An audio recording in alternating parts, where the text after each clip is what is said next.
கல்லூரிகள்லயும் விடுதிகள்லயும் பெண்களுக்கு முறையான பாதுகாப்பு வழங்கப்படுதா என்ற மிகப்பெரிய கேள்வியை மீண்டும் எழுப்பியிருக்கு தர்மாம்பாள் பாலிடெக்னிக் கல்லூரியில நடந்துள்ள சம்பவம். இன்ஸ்டாகிராம் மூலம் பழகிய காதலனை பார்க்க சென்ற மாணவிய 7 பேர் கொண்ட குழு பாலியல் வன்கொடுமைக்கு உள்ளாக்கி இருக்கதா முன்னணி செய்தி ஊடகங்கள்ல செய்தி வெளியானிச்சு. ஆனா கல்லூரி நிர்வாகம் அப்படி ஒரு சம்பவம் நடக்கவே இல்லைன்னு தெரிவிக்கிறாங்க. நடந்த சம்பவத்தை கல்லூரி நிர்வாகம் மூடி மறைக்குதா? இந்த சம்பவத்தோட பின்னணி என்னதான் என்று நாங்க ஆராயும் போது எங்களுக்கு கிடைத்த தகவலின் அடிப்படையில என்ன நடந்திருக்கும்னு இந்த காணொளியில முழுசா பார்க்கலாம் வாங்க. வணக்கம், இது த ஆப் நியூஸ் வழங்கும் நிகழ்வின் நிழல். நான் உங்கள் கவிகரன். நிகழ்வின் நிழல். சென்னை தரமணியில் உள்ள பாலிடெக்னிக் கல்லூரி விடுதியில் தங்கியிருந்த 2 16 வயதுடைய மாணவிகள் கடந்த வாரம் அனுமதி பெற்றுக்கொண்டு வெளியே போயிட்டு வரதா சொல்லிட்டு போயிருக்காங்க. இப்படி வெளியே போன 2 மாணவிகள்ல ஒரு மாணவி மட்டுமே இரவு 10 மணி மாதிரி விடுதிக்கு திரும்ப இருந்த நிலையில மற்றொரு மாணவி மறுநாள் காலையில தான் விடுதிக்கு வந்ததா சொல்லப்படுது.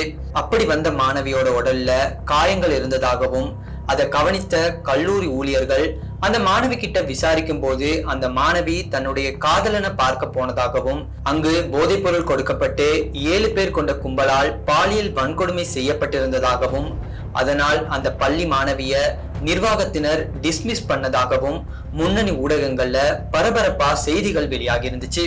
ஆனா கல்லூரி நிர்வாகம் இந்த செய்தியை முற்றிலுமா மறுத்திருந்தாங்க. 2 மாணவிகள் வெளியே சென்றது உண்மைதான், ஆனா எந்த விதமான பாலியல் வன்கொடுமையும் நடக்கல. அது மட்டும் இல்லாம அந்த மாணவி இன்ஸ்டாகிராம் மூலம் பழகிய தன்னுடைய காதலனை இரவு நேரத்துல சந்திக்க சென்றதால மாணவியோட ஒழுங்கீன நடவடிக்கையை கண்டித்து அதற்கு நடவடிக்கை எடுக்கதான் மாணவிய சஸ்பெண்ட் செய்ததா கல்லூரி நிர்வாகம் தெரிவிக்கிறாங்க. ஆனா இந்த விஷயத்தை தொடர்ந்து கல்லூரி விடுதியில நடந்த அடுத்தடுத்த சம்பவங்கள் தான் சந்தேகத்தை அதிகரிச்சிருக்கு. அந்த விடுதியில தங்கியிருந்த மற்ற மாணவர்கள்ட்ட போய் அந்த பொண்ணு கூட யாருமே பேசக்கூடாதுன்னு சொன்னது மட்டும் இல்லாம எல்லோருடைய போனையும் புடுங்கி வச்சிருக்காங்க. மேலும் இந்த விஷயம் வெளியே தெரிய வந்தா அந்த பொண்ணுக்கு டிசி கொடுத்தது மாதிரி உங்களுக்கும் நடக்கும் என்று சொல்லி அந்த கல்லூரி விடுதியில் தங்கியிருந்த மாணவிகளையும் மிரட்டி இருக்காங்க. இதற்கு எதிர்ப்பு தெரிவிக்கும் விதமா தான் கல்லூரி மாணவிகள் நிர்வாகத்துக்கு எதிராக உள்ளிருப்பு போராட்டம் ஒன்று நடத்தியிருக்காங்க. இந்த மாணவிகள் நடத்தின போராட்டத்துக்கு ஆதரவா SFI எனப்படும் மாணவர் அமைப்பும் இந்த போராட்டத்துல இறங்குனாங்க. இந்த போராட்டத்துக்கு பிறகுதான் கல்லூரியில் நடந்த பல விஷயங்களும் மாணவிக்கு நடந்த கொடுமைகளும் வெளிவந்திருக்கு. இவ்வாறு பல விஷயங்கள் தெரிய வந்ததுக்கு பிறகு போராட்டம் வேறு விதமாகவும் மாறி இருக்கு. இரவு முழுவதும் கல்லூரியில் தங்கியிருந்த ஒரு பெண் காணாம போயிருக்காங்க. எதனால போலீஸ்ல கம்ப்ளைண்ட் கொடுக்கல, பெண்ணோட உடம்புல காயங்கள் இருந்ததை பார்த்ததுக்கு பிறகும் ஏன் சைல்டு வெல்ஃபேருக்கு தகவல் தெரிவிக்கல, அதோட முறையான விசாரணைகள் இல்லாம எதன் அடிப்படையில அந்த மாணவிய டிஸ்மிஸ் பண்ணீங்க அப்படின்னு பல்வேறுபட்ட கேள்விகளை மாணவர் அமைப்பு எழுப்பியிருக்காங்க. இதற்கு சரியான பதில் எதுவும் கிடைக்காததுனால மாணவர் அமைப்பு அந்த மாணவி வழக்கில் முறையான விசாரணைகள் நடத்தப்பட வேண்டும் என்று கூறி கல்லூரி வளாகத்துக்கு முன்பு போராட்டம் ஒன்றையும் முன்னெடுத்திருக்காங்க. அப்போது 3 மணி நேரம் காத்திருந்த பிறகும் கல்லூரி நிர்வாகம் எந்த விதமான பேச்சுவார்த்தைக்கும் முன்வராததுனால முதல்வர் அலுவலகத்தை முற்றுகையிட முயன்றிருக்காங்க. அப்போது மாணவர்களை தடுக்க முயன்ற போலீசாருக்கும் மாணவர் அமைப்புக்கும் இடையில கைகலப்பு ஏற்பட்டு இந்த சம்பவம் அனைத்து செய்தி ஊடகங்கள்லயும் வேறு விதமா பேசப்பட்டுச்சு. பாதிக்கப்பட்ட மாணவி சம்பந்தமான விசாரணையை விடுத்து மாணவர்களுக்கும் போலீசாருக்கும் முரண்பாடு என்பது மட்டுமே இப்போது வரைக்கும் பிரதானமான செய்தியா பேசப்பட்டு வருது. இந்த போராட்டத்துக்கு பிறகு சம்பவ இடத்துக்கு வந்த வழக்கின் அதிகாரி ஒருவேளை அந்த மாணவி உண்மையிலேயே வன்கொடுமை செய்யப்பட்டிருந்தா நிச்சயமா அதற்கு நடவடிக்கை எடுக்கப்படும் என்று உறுதியளித்ததை அடுத்து மாணவர் அமைப்பினர் போராட்டத்தை கைவிட்டிருக்காங்க.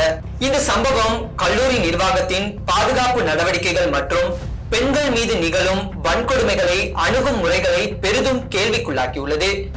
இதன் மூலம் பெண்களுக்கு கல்லூரி விடுதிகளிலும் கல்வி நிலையங்களிலும் உண்மையில் பாதுகாப்பு உள்ளதா என்ற பெரிய கேள்வியையும் எழுப்பியுள்ளது. இது போன்ற சம்பவங்கள் நிகழும் போது கல்வி நிலையங்கள் என்ன வழிமுறைகளை பின்பற்ற வேண்டும் என்று பல சட்டங்களில் சொல்லப்பட்டுள்ளது. 18 வயதுக்கு கீழுள்ள பெண்களுக்கு பாலியல் வன்கொடுமை நிகழ்ந்திருந்தால் அடிப்படையான சட்டத்தை பயன்படுத்தி முறையான விசாரணைகள் நடத்தப்பட வேண்டும். அதாவது போக்சோ சட்டம், நிர்பயா சட்டம், ஜுவைனல் ஜஸ்டிஸ் ஆக்ட் ஆகியவற்றை பயன்படுத்தி விசாரணைகள் மேற்கொள்ளப்பட வேண்டும். மேலும் 18 வயதுக்கு கீழுள்ள பெண்களுக்கு பாலியல் வன்கொடுமை நடந்தால் போலீசில் முறையிடுவதற்கு முதல் சைல்டு வெல்ஃபேருக்கு அறிவித்திருக்க வேண்டும். ஆனால் இந்த சம்பவத்தில் இப்படி எதுவுமே முறையாக பின்பற்றப்படவில்லை. மாறாக கல்லூரி நிர்வாகம் என்ன நடந்ததென்றே தெரியாமல் ஒரு மாணவியை தண்டித்துள்ளதா? 7 பேரால் பாலியல் வன்கொடுமை செய்யப்பட்டதாக கூறப்படும் ஒரு மாணவிக்கு நீதி கிடைக்காமல் இருக்கும் போது அதை பற்றி பேசாமல் வழக்கை வேறு விதமாக மாற்றுவதன் பின்னணி என்ன என்பதை ஆராய்ந்துதான் பார்க்க வேண்டும். மேலும் இதே போன்ற உண்மையை ஆராயும் மற்றொரு செய்தியில் சந்திப்போம். நான் உங்கள் கவிகரன்.